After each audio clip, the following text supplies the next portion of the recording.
banankage.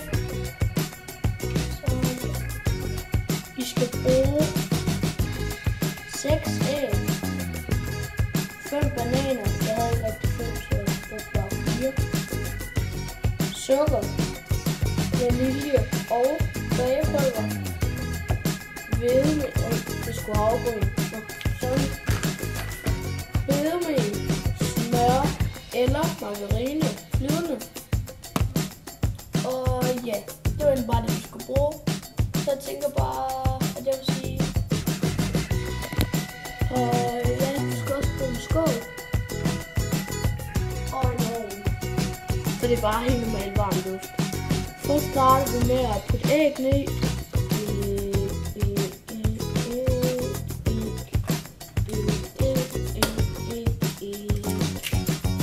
Nej, det er svært at få den her æggeskaller.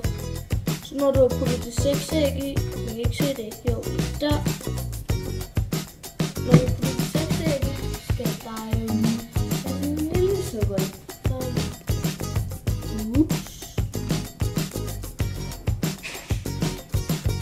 Og så skal det bare piske sammen.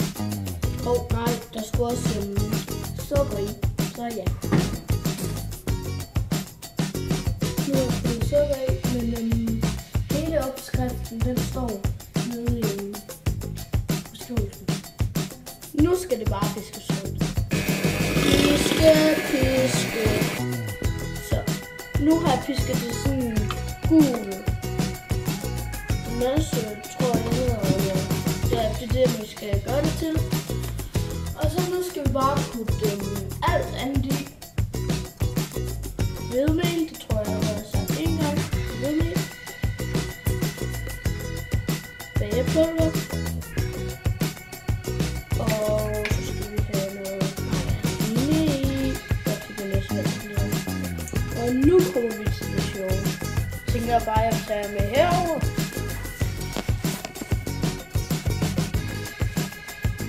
Sådan. Vi skal nemlig mose bananerne. Ja. Og jeg vil bare lige sige, at det er lige meget, hvor brune bananer er. Det er ikke være helt sorte. Men det er lige meget, hvor brune bananer er, så er de gode nok. Og jeg vil anbefale, I skal ikke putte alle som 4 bananer på en gang. Ja. Mose.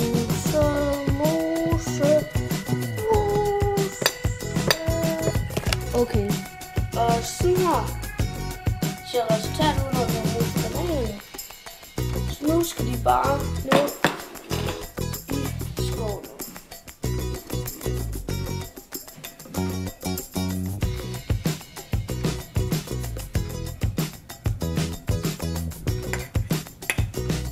Og nu skal det bare alt blandes. Så nu er jeg færdig med at piske, så nu skal du bare fylde 23 gram